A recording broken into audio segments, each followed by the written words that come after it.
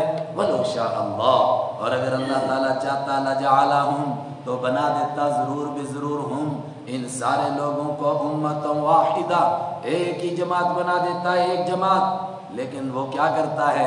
وَلَكِنْ يُدْخِلُ مَنْ يَشَاءُ فِي رَحْمَتِهِ، لیکن وہ اپنی رحمت میں داخل کرتا ہے جس کو چاہتا ہے، وَلَكِنْ يُدْخِلُ مَنْ يَشَاءُ، لیکن جس کو چاہتا ہے اس کو اپنی رحمت میں داخل کرتا ہے، اور کس کو نہیں کرتا؟ فرمایا ظالموں کو، جو خود ظلم کرتے ہیں۔ اور 7ویں پارے میں سورہ انعام میں ایک آیت ہے کہ وہ لوگ جنہوں نے ایمان قبول کیا اور اپنے ایمان کے ساتھ ذرا سے ظلم کی ملاوٹ نہیں کی، ان کے لیے جنت ہے۔ جب یہ آیت نازل ہوئی تو صحابہ کرام گھبرا گئے۔ بخاری میں حدیث موجود ہے، حضور صلی اللہ علیہ وسلم کے پاس آئے کہ ہم میں سے ایسا آدمی کون ہے جس نے کچھ بھی ظلم نہ کیا ہو؟ کچھ نہ کچھ ظلم تو ہر بندے سے ہو جاتا ہے۔ آپ نے فرمایا کہ سورہ لقمان کی آیت کی طرف تمہارا دھیان نہیں گیا ہے؟ قرآن ظلم کس کو کہتا ہے؟ ان الشرک لظلم عظیم، بے شک شرک کرنا سب سے بڑا ظلم ہے۔ اپنی رحمت میں داخل کرتا ہے جس کو چاہتا ہے، کس کو نہیں کرتا؟ والظالمون، اور ظالم لوگ ما لهم من ولی ولا نصیر، نہیں ہے ان کے لیے ولی، کوئی کار ساز، وہی ولی کی جس کی جمع اولیاء، کوئی حاجت روا، کوئی مشکل کشا، کوئی کام بنانے والا۔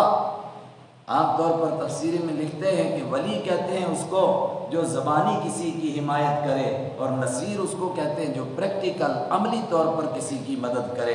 اور ظالموں کا اس دن نہ کوئی نظریاتی حمایتی ہوگا اور نہ کوئی عملی طور پر اس کی مدد کے لیے آئے گا۔ ام اتخذوا من دونہ اولیاء، کیا پھر بھی وہ اللہ کو چھوڑ کر دوسروں کو اولیاء بنائیں گے؟ ام اتخذوا، کیا بنا لیے انہوں نے من دونہ، اللہ کے علاوہ، اولیاء، حاجت روا، مشکل کشا، مددگار۔ سنو، فاللہ هو الولی، اللہ وہی تو ولی ہے۔ حقیقت یہ ہے اللہ ہی مددگار ہے، اللہ ہی حاجت روا ہے، اللہ ہی مشکل کشا ہے، اللہ ہی کام بنانے والا ہے۔ وَهُوَ يُحْيِي الْمَوْتَى، وہی مردوں کو زندہ کرتا ہے۔ وَهُوَ عَلَى كُلِّ شَيْءٍ قدیر، اور وہ ہر چیز پر قدرت رکھنے والا ہے۔ تم نے جن کو ولی بنا لیا، حاجت روا، مشکل کشا، مددگار، وہ کیا کر سکتے ہیں؟ اپنے آپ کو مرنے سے نہیں بچا سکے، وہ تمہاری خاک مدد کریں گے۔ وَمَا اخْتَلَفْتُم فِيهِ مِنْ شَيْءٍ فَحُكْمُهُ إِلَى اللَّهِ۔ یہ اس سورت کا پہلا رکوع مکمل ہوا، اس کا یعنی پوری سورت کا نچوڑ یہ مقصد ہے اس سورت کا۔ اب اس کی دعوت دینی ہے۔ آپ کسی کے پاس جائیں گے، اللہ ایک ہے، وہ کہے گا ٹھیک ہے ایک ہے، لیکن کا مطلب کہ میں ماننے کے لیے تیار نہیں ہوں، تو کیا کریں اس کے ساتھ؟ میں جھگڑا نہیں، آپ نے اپنا کام کر دیا، اس کو دعوت دے دی، اب اس کا فیصلہ اللہ پر ڈالو، قیامت کے دن اللہ فیصلہ کرے گا۔ وَمَا اخْتَلَفْتُمْ فِيهِ، اور ہر وہ چیز اختلفتم فیہ جس میں تم نے اختلاف کیا اے انسانوں، من شیء، کسی چیز میں بھی، فَحُكْمُهُ إِلَى اللَّهِ، اس کا حکم اللہ کے پاس ہے۔ مطلب بہت سارے لوگ کہتے ہیں آگے ڈیبیٹ کر لیتے ہیں، ان سے پوچھو جج کون بنے گا، فیصلہ کون بنے گا، فیصلہ کون کرے گا، فیصل کون بنے گا؟ بہت سارے لوگ کہتے ہیں جی بس ہم ڈیبیٹ کریں گے، فیصلہ لوگ خود ہی سمجھ جائیں گے۔ عجیب بات ہے، لوگ پڑھے لکھے ہیں کہ آپ پڑھے لکھے ہیں؟ کہتا ہے میں پڑھا لکھا ہوں، لوگ ان پڑھ ہیں، یعنی پڑھا لکھا جج فیصلہ کرے گا، بحث کرے گا، اور ان پڑھ جج جو ہے وہ فیصلہ کرے گا۔ کیا بے وقوفی کی بات ہے! جس میں اختلاف ہو جائے اس کو اللہ کے حوالے کرو، اللہ سے اس کا فیصلہ کراؤ، اللہ فیصلہ کر چکا ہے، یہ دین سچا ہے۔ فَحُكْمُهُ إِلَى اللَّهِ، تو اس کا فیصلہ اللہ کے پاس ہے۔ تم بحث کر سکتے ہو، فیصلہ تمہارے ہاتھ میں نہیں ہے۔ ذَلِكُمُ اللَّهُ رَبِّي، وہی اللہ جو سب کا فیصلہ کرتا ہے، ربی وہی میرا رب ہے۔ ذالکم، تم سے کہتا ہوں وہی اللہ، ربی میرا رب ہے، علیہ توکلت، میں نے اسی پر بھروسہ کر رکھا ہے، وإلیہ انیب، اور میں اسی کی طرف متوجہ ہوتا ہوں۔ فاطر السماوات والارض، آسمانوں کو اور زمین کو وہ بغیر کسی نمونے کے پیدا کرنے والا ہے۔ فاطر بغیر نمونے کے پیدا کرنے والا ہے، کوئی سمپل موجود نہیں تھا۔ السماوات، سارے آسمانوں کو پیدا کیا، والارض، اور ساری زمین کو پیدا کر دیا۔ جعل لکم من انفسکم ازواجا، اور کیا کیا؟ جعل، اور بنایا اس نے، لکم تمہارے لیے، من انفسکم تمہاری ذات میں سے، ازواجن جوڑے، جس طرح تم انسان ہو، آدم کی اولاد ہو، تمہارے لیے بیویاں بھی حضرت آدم علیہ السلام کی اولاد میں سے، تمہاری جنس میں سے بنائی، اور جس طرح تمہاری بیویاں ہیں ان کے لیے مرد بھی انہی کے جوڑے بنائے، وَمِنَ الْأَنْعَامِ أَزْوَاجًا، اور جانوروں میں بھی اس نے جوڑے بنائے، کوئی جانور بے جوڑا نہیں ہے۔ اور حضرت عبداللہ بن عباس رضی اللہ تعالیٰ عنہ نے اس موقع پر فرمایا مقصد کیا ہے کہ ہر چیز جوڑے والی بنائی؟ فرمایا یہ بتانا چاہتا ہے کہ اللہ بغیر جوڑ کے ہے، باقی ہر چیز جوڑ والی ہے۔ یذرؤکم فیہ، وہ پھیلاتا ہے تم کو، فیہ اسی سلسلے میں، کہ اس سلسلے میں مرد اور عورت بنائے، جانوروں کے بھی مذکر اور مؤنث بنائے، اس طریقے سے پھر آگے ان کی نسل بڑھتی ہے، پھیلاتا ہے تم کو پوری کائنات میں۔ یہ کام اللہ کرتا ہے، بولو غیر اللہ کون سا یہ کام کر رہا ہے؟ لیس کمثلہ شیء، اس کے جیسی کوئی چیز ہو ہی نہیں سکتی ہے۔ کیسے کہتے ہو کہ اللہ اس تک پہنچنا مشکل ہے تو ہم پتھروں کو ہی سلام کر لیں، یہ ہماری بات پہنچا دیں گے؟ لیس کمثلہ شیء، اس کے جیسی کوئی چیز ہو ہی نہیں سکتی ہے۔ اللہ کے جیسی کوئی چیز ہو جائے، انسان کی اتنی سی کھوپڑی میں آ جائے، پھر وہ اللہ ہی کیا رہا؟ تو دل میں تو آتا ہے مگر سمجھ میں نہیں آتا۔ میں سمجھ گیا تیری پہچان یہی ہے۔ وَهُوَ السَّمِيعُ الْبَصِيرُ، اور وہ سننے والا ہے، بلکہ وہی اس کا معنی، وہی تو سننے والا ہے، وہی دیکھنے والا ہے، مطلب اس کے سوا جس کو تم حاجت روا مشکل کشا مانو گے، چیخو گے، چلاؤ گے، وہ تمہاری بات کو سنے گا نہیں۔ تم اس کو بلاتے رہو گے میں پریشان ہوں، وہ دیکھے گا نہیں۔ تنہا ذات ہے اللہ کی، پوری کائنات کی بات کو سنتا بھی ہے اور پوری کائنات کو براہ راست دیکھتا بھی ہے۔ اللہ اکبر۔ ایک حدیث میں فرمایا کہ کالے پتھر کے اوپر کالی چونٹی چلتی ہے اور اس کے ٹانگ سے جو کھٹ کھٹ ہوتی ہے اس کی کھٹ کھٹ کو سنتا بھی ہے، اور اس کالی چونٹیوں کو رات کی اندھیری کی وجہ سے اس کو دیکھنے میں کوئی دشواری نہیں پیدا ہوتی، اس کو دیکھتا بھی ہے۔ اسی وقت میں وہ کسی کام کے لیے اللہ پکارے، اللہ کی مدد اس کو پہنچتی ہے۔ لہو مقالید السماوات والارض، غیر اللہ سے کیا مانگو گے؟ یہ ساری کائنات یوں سمجھو ایک صندوق میں بند ہے، اس کی چابیاں اللہ کے پاس ہیں۔ جب چابی اللہ کے پاس ہے، غیر اللہ سے مانگو گے، اس کو تو چابی نہیں ملی، وہ کہاں سے تمہیں کچھ دے سکتا ہے؟ کچھ بھی نہیں دے سکتے۔ پوری کائنات کے خزانے سمجھو صندوق میں بند ہیں، مطلب اس کے قبضۂ قدرت میں ہیں، اس کے پاس اس کی چابیاں ہیں۔ جب تک وہ کسی کو چابی نہ دے، کون کسی کو کیا کچھ دے سکتا ہے؟ خاک دے سکتا ہے۔ لیکن اس کے باوجود بھی لوگ کیا پھیلاتے ہیں کہ اللہ نے کچھ نہیں دیا، بلکہ کس نے دیا؟ غیر اللہ نے دیا، پیرا دیتا۔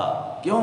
میں نے کہا تھا 1,00,000 میں سے 99,999 لوگ خالی ہاتھ واپس آئے، لیکن یہ نیگیٹو مارکیٹنگ ہے، ان کا کوئی تذکرہ نہیں ہوتا۔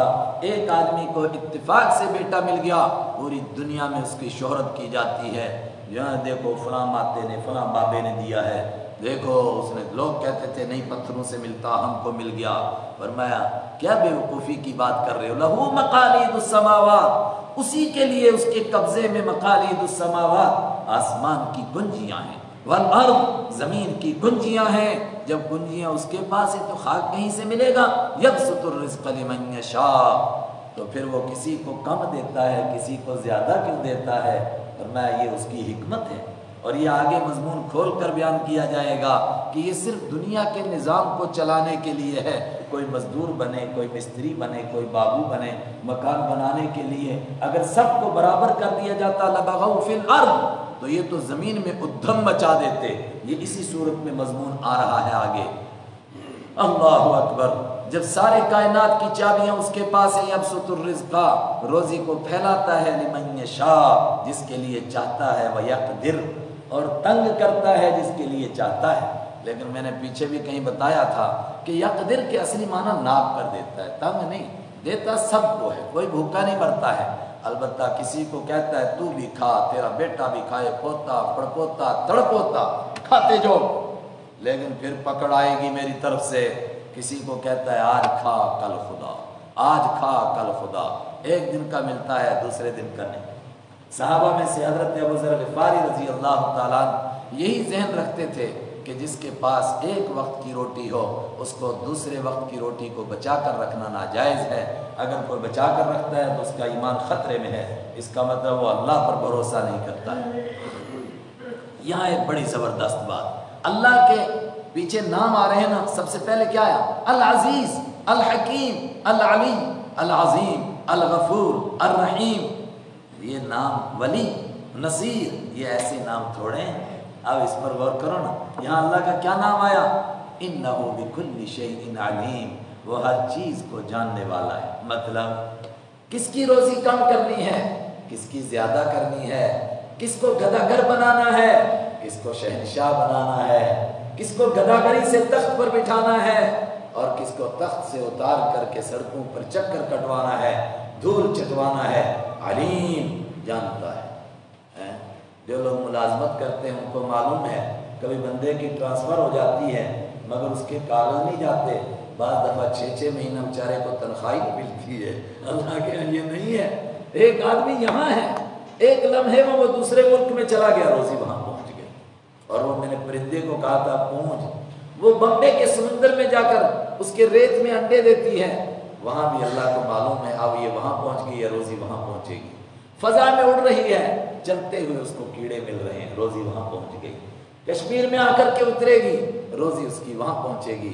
انہ بکل شیء علیم، وہ ہر چیز کو جاننے والا ہے۔ یہ کہنے کی ضرورت ہی نہیں کہ خدایا تیرا ایک بندہ مسجد میں بیٹھا بھوکا مر رہا ہے، شاید آپ کو پتہ نہیں چلا۔ اللہ اکبر، اللہ کو بتا رہے اس کو نہیں پتہ چلا؟ پوری کائنات کو، کتنی کائنات ہے اللہ ہی جانتا ہے۔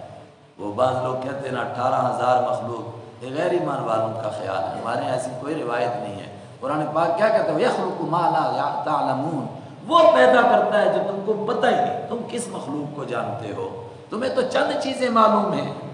اور ایک روایت کے مطابق کہ جتنی مخلوق ہے اس کا چوتھا حصہ سمجھو زمین پر ہے، نہیں 40واں حصہ، اور 60% حصہ اس کا سمندر میں ہے، اور قیامت سے پہلے مخلوق ختم ہونی شروع ہو جائے گی۔ اس میں فرمایا سب سے پہلے یہ ٹڈی ختم ہوگی۔ ٹڈی سمجھتے ہیں جو یہ ناچنے والی ٹڈی نہیں، وہ جو پرندے سے تھوڑی چھوٹی ہوتی ہے اور وہ ایک دم پڑتی ہے تو پورے کے پورے علاقے کے غلے کو چٹ کر جاتی ہے، ہم اس کو اپنی زبان میں سلیا کہتے ہیں۔ اب مختلف زبانوں والے سمجھو وہ کیا چیز ہے۔ یہ ٹڈی کے لیے حضرت عمر کی روایت ہے کہ سب سے پہلے یہ ختم ہوگی۔ انہوں نے دور خلافت میں 2 آدمی دوڑائے، ایک شام کی طرف اور ایک یمن کی طرف، کہا میرے لیے وہاں سے ٹڈیاں لے کر آؤ۔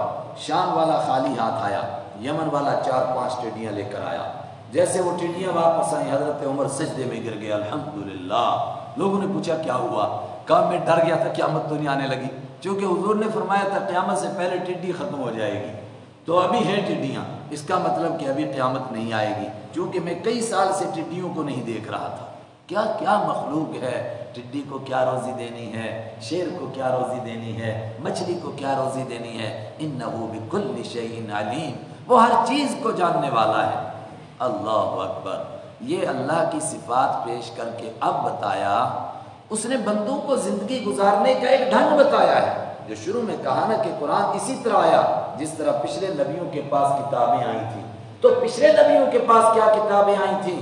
اس نے سب کو زندگی گزارنے کا ایک ڈھنگ بتایا۔ لیکن یہاں ایک بات اچھی طرح سمجھیں، کیا زندگی گزارنے میں 2 چیزیں ہیں۔ ایک یہ ہے کہ ہمارا عقیدہ کیا ہونا چاہیے، ایک یہ ہے کہ ہماری پریکٹیکل لائف، عملی زندگی کیسی ہونی چاہیے۔ عملی زندگی میں ہم 5 وقت کی نماز پڑھیں، سال میں روزے رکھیں، زندگی میں حج کریں وغیرہ وغیرہ۔ اب یہ 2 چیزیں ہیں۔ عقیدہ تو جب سے کائنات بنی ہے تب سے لے کر قیامت تک ایک ہی رہے گا۔ ایسا نہیں کہ آدم علیہ السلام نے کہا وہ ایک خدا ہے اور بعد میں کسی نے کہا انہیں 1.5 بھی چل جائے گا، نہیں، ایک ہی خدا۔ عقیدہ سب کا ایک۔ البتہ عملی زندگی کس طرح گزارنی ہے، وہ ہر دور کے لحاظ سے اس میں تھوڑی بہت تبدیلی ہوتی رہی۔ لکل جعلنا منہا شرعۃ و منہاجا، ہر ایک کے لیے ہم نے زندگی گزارنے کا ایک خاص طریقہ بتایا ہے۔ اس میں کیا ہے؟ موسیٰ علیہ السلام کے دور میں 5 نمازیں تھیں، وہ 2 نمازیں تھیں، ہمارے دور میں 5 نمازیں ہو گئیں۔ اسی طرح پچھلی قوموں کے یہاں سال میں 1 روزہ تھا محرم 10ویں تاریخ کا، ہمارے یہاں 30 روزے ہو گئے۔ یہ تھوڑی بہت تبدیلی ہوگی زندگی گزارنے کے طریقے میں، باقی کسی چیز میں کوئی تبدیلی نہیں۔ کوئی کتاب ہو آسمانی اور وہ بولے عقیدے میں پچھلے کچھ پیغمبر ایسے بھی آئے تھے اور جنہوں نے کہا تھا کہ شرک کرنا جائز ہے، جھوٹ بولتا ہے، ایسا ہو ہی نہیں سکتا۔ ہاں پریکٹیکل زندگی میں کہہ سکتا ہے کہ اس دور میں 2 نمازیں تھیں، 4 تھیں یا 10 تھیں، 20 تھیں، ہو سکتا ہے ایسا، لیکن اب کون سی نماز ہے؟ اب ایک طریقہ طے ہو گیا۔ کیوں؟ انسان آہستہ آہستہ بڑا ہوا، جب بڑا ہو گیا تو جس طرح انسان جوان ہوتا ہے، پہلے ہر سال اس کے کپڑے بدلتے ہیں، لیکن جب 15 سال کا ہو گیا پھر اس کا ناپ طے ہو گیا۔ اب بچہ کہے کہ سر پچھلے سال بھی ابا جی آپ نے یہی ناپ کے کپڑے بنائے تھے، اب میں 20 سال کا ہو گیا اب بھی وہی بناتے ہیں، تو ابا جی کیا کہیں گے؟ اب آپ کا ناپ طے ہو گیا، اب آپ چھوٹے بڑے نہیں ہوں گے۔ بخاری کی حدیث ہے، آپ نے فرمایا آدم علیہ السلام 60 گز کے تھے، اس کے بعد تم گھٹنا شروع ہوئے اور گھٹتے ہی چلے گئے، مگر کب تک چلے گئے؟ تقریباً قرآن و حدیث پر نظر رکھنے والے کہتے ہیں کہ قوم سمود تک۔ جب قوم سمود پر لوگ پہنچے تو پھر ایک خاص قد لوگوں کا طے ہو گیا، بس اتنی رہیں گے آپ۔ وہ ہمارے یہاں اکثر لوگ کہتے رہتے نا میرا جو پردادا تھا وہ اتنا لمبا تھا 20 گز کا، ارے کوئی کسی کا پردادا 20 گز کا نہیں تھا، 1450 سال پرانی روایتیں ہم کو سنا رہے ہیں۔ سب سے لمبے حضرت عباس رضی اللہ تعالیٰ عنہ تھے۔ کتنے لمبے تھے؟ عالم چنا 8 فٹ کا تھا، حضرت عباس رضی اللہ تعالیٰ عنہ زیادہ سے زیادہ 7 فٹ یا 7.5 فٹ کے تھے، کیونکہ جب وہ گدھے پر بیٹھتے تھے ان کے پیر نیچے لگتے تھے، اس سے زیادہ کوئی لمبا نہیں تھا۔ اور ٹھیکنا بھی انسان بس اتنا، ایک قد طے ہو گیا۔ جب طے ہو گیا اب شریعت بھی قیامت تک اسی طرح رہے گی، اب بدلے گی نہیں، اسی لیے کسی نئے نبی کے آنے کی ضرورت بھی نہیں ہے۔ اس دور میں تبدیلیاں ہوتی تھیں، اس لیے نئے نبی آتے تھے، بتاتے تھے۔ یہ قوم سمود تک میں نے کیوں کہا؟ اس لیے کہ ان سے پہلے قوم عاد ہے۔ قوم عاد کے لیے قرآن نے کہا التی لم یخلق مثلها فی البلاد، ان کے جیسے تو شہروں میں پیدا ہی نہیں ہوئے، اتنے لمبے تڑنگے لوگ، انہی کا میں کہتا ہوں درختوں کو ایسے کھینچ لیتے یہ، لیکن تاریخی روایتیں ہیں، کوئی اس پر ایمان لانا ضروری نہیں۔ آپ کو بولو کہاں بخاری میں حدیث؟ بخاری میں نہیں ہے، تفسیری کتابوں میں۔ البتہ قوم سمود کا جب دور آیا اور ابھی تک ان کے مکانات اور ان کے کھنڈرات موجود ہیں، ان کے کھنڈرات دیکھنے سے پتہ چلتا ہے کہ ان کا قد حد سے حد یہی 7 فٹ 7.5 فٹ 8 فٹ تھا، اس سے زیادہ لمبے نہیں تھے۔ عام طور پر انسان یہی 5 ساڑھے 5 6 فٹ اسی کے بیچ میں گھومتا رہتا ہے۔ اب بات پر آ جائیے کہ عقیدہ تو ایک ہی رہے گا، البتہ تھوڑے بہت احکام میں تبدیلی ہوگی، زندگی گزارنے کا ڈھنگ، لیکن کیوں انسان بدل رہا تھا۔ اب انسان کا ایک قد طے ہو گیا، اب قیامت تک کوئی دوسرا نبی نہیں آئے گا اور کوئی دوسرا حکم بھی نہیں آئے گا۔ کوئی کہے جی میں انگریزی نبی ہوں تو وہ خدا کا نبی نہیں ہوگا، انگریزوں کا نبی ہو سکتا ہے۔ شرع لکم من الدین، سنوا بڑی اہم آیت ہے۔ شرع، اس نے قانون مقرر کیا، لکم تمہارے لیے، من الدین، دین میں سے، اور دین کہتے ہیں عقیدوں کو، اور آگے آئے گا شرعتن، اس کے معنی قانون، یعنی وہ احکام، پریکٹیکل لائف کیسے زندگی گزارنی ہے۔ اس نے عقیدے میں تمہارے لیے مقرر کیا انہی عقیدوں کو، ما وصا بہ نوح، جس کی اس نے وصیت کی نوحً، حضرت نوح علیہ السلام کو، والذی اوحیت الیک، اور وہی جس کی ہم نے وحی کی آپ کی جانب، وما وصینا بہ ابراہیم، اور وہی عقیدہ تم کو بتایا گیا اس قرآن کے ذریعے سے، جس کا تاکیدی حکم دیا ہم نے ابراہیم علیہ السلام کو، وموسیٰ، اور موسیٰ علیہ السلام کو، وعیسیٰ، اور عیسیٰ علیہ السلام کو، اور یہ کیا حکم تھا ان کو؟ ان اقیم الدین، کہ تم دین کو قائم کرو، ایک عقیدے کے اوپر سارے انسانوں کو کھڑا کرو، اور خود بھی کھڑے ہو جاؤ۔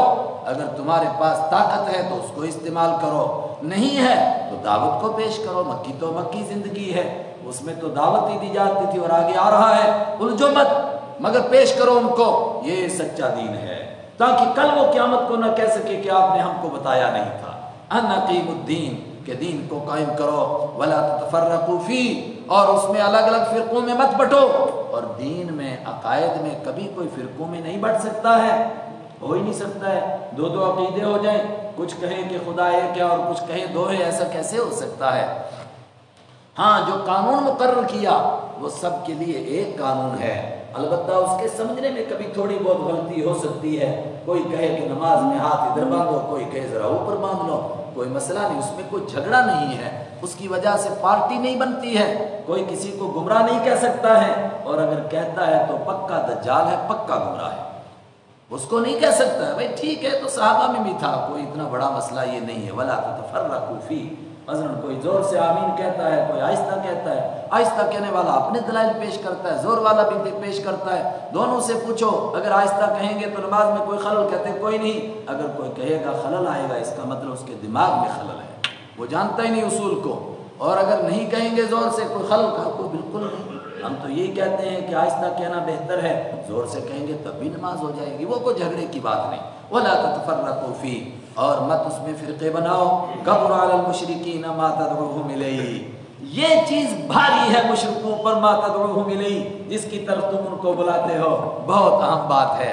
کیا مطلب؟ یہ بات الحمدللہ اگر آپ کو کبھی موقع ملے سورہ عنکبوت کا دوسرا رکوع پڑھیں, اس میں سمجھ میں آئے گی. ہر مشرک چلتا کہاں سے ہے؟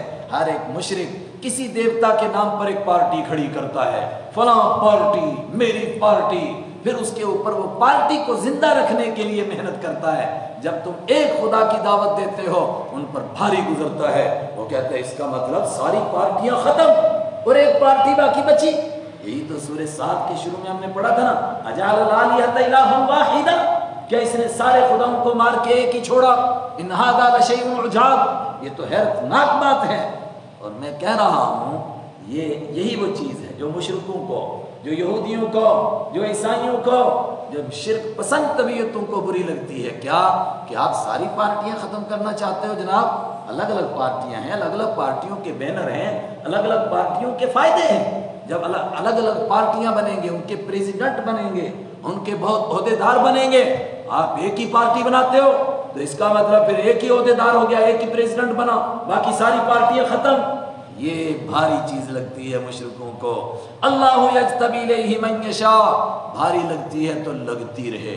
اللہ کھینچتا ہے اپنی طرف من یشاء, جس کو چاہتا ہے. اللہ یجتبی, یجتبی کے دو معنی, چن کر کے کھینچتا ہے. ایمان ایرے غیرے لتھو خیرے کو نصیب نہیں ہوتا ہے, چنتا ہے وہ, چن کر کے کسی کو ایمان نصیب کرتا ہے. سب ابو بکر و عمر و عثمان نہیں بنتے ہیں, اللہ چنتا ہے. چن کر کے یہدی الیہ یجتبی الیہ من یشاء, کھینچتا ہے اپنی طرف جس کو چاہتا ہے. اس پر اشکال ہوا کہ اگر کسی کو نہیں کھینچا, ابو جہل نہیں کھینچا, ابو لہب نہیں کھینچا, تو اس کی غلطی کیا ہے؟ فرمایا اس کی غلطی ہے وَيَهْدِي إِلَيْهِ مَن يُنِيبُ, اور اپنی طرف کھینچتا ہے, راستہ دکھاتا ہے, من ينیب, جو اس کی طرف آنا چاہتا ہے. ابو جہل آنا ہی نہیں چاہتا تھا. دنیا بھر کے جتنے نافرمان ہیں وہ اللہ کے دین کو سمجھنا نہیں چاہتے ہیں, ورنہ وہ ہم سے بڑے عقل مند ہیں, ہم سے زیادہ عقل و دانش رکھتے ہیں, ہم سے زیادہ قرآن کی تفسیر کر سکتے ہیں, مگر چلنا نہیں چاہتے ہیں. میں تو اس سے زیادہ آگے بڑھ کر بات کرتا ہوں. بہت سارے ہیں جو قرآن کی تفسیر کرتے ہیں, مگر خود ان کو اس پر عمل نصیب نہیں ہوتا ہے. اللہ مجھے اور آپ کو اس سے بچائے. کیوں؟ عمل کرنا بڑا مشکل ہے. کس کو نصیب ہوتا ہے؟ یہدی الیہ من ینیب, راستہ دکھاتا ہے اپنی طرف, من ینیب, جو اس کی طرف متوجہ ہوتا ہے. یعنی آسان ترجمہ, کھینچتا ہے اپنی طرف, من ینیب, جو کھینچنا چاہتا ہے. اور جو کہ نہیں مجھے نہیں جانا ادھر, تو خدا اس کا محتاج نہیں ہے, اس کو چھوڑ دیتا ہے. اندھیریوں میں بھٹکتے ہوئے جا, ڈبکیاں مارتا جا. کون تجھے پوچھتا ہے تیری قیمت ہی کیا ہے؟ ارے غیرے نتھو خیرے کو ایمان نہیں ملتا ہے. کس کو ملتا ہے؟ جس کو اللہ چنتا ہے, چن کر کے دیتا ہے. اور ایمان کے بعد ایک اور بڑی چیز ہے, وہ ہے کتاب کا علم. اس کے لیے تو بڑی بات کہی. اس کو لیے فرمایا ہم ثم اورثنا الکتاب الذین اصطفینا من عبادنا, پیچھے گزر چکا ہے. یہ 19ویں پارے میں سورت کون سی تھی بھائی؟ نام ہی نہیں چل رہا ہے سورت کا. سورہ ثم اورثنا الکتاب الذین اصطفینا, نہیں 22ویں پارے میں سورہ فاطر. میں نے غلط کہا نا پارا, تو آپ تلاش بھی کیسے کریں, میں ہی ایسا حافظ ہوں. پھر ہم نے وارث بنایا اس قرآن کو, کس کو وارث بنایا؟ ثم اورثنا الکتاب الذین اصطفینا, جن کو ہم نے چھانٹا اپنے بندوں میں سے. غیر کو علم نہیں ملتا ہے, ہم چھانٹتے ہیں, چھانٹ کر کچھ لوگوں کو اپنا قرآن دیتے ہیں. لیکن پھر کیا ہوتا ہے؟ آئے ہائے, پھر کیا ہوتا ہے؟ ثم اورثنا الكتاب الذين اصطفينا من عباده فمنهم ظالم لنفسه. پھر بڑا طبقہ وہ ہوتا ہے جن کو قرآن کا علم ملتا ہے مگر وہ اپنے اوپر ظلم کرتے ہیں.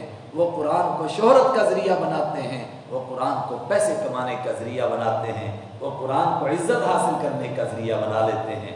اس کو اللہ کی کتاب سمجھ کر عمل نہیں کرتے.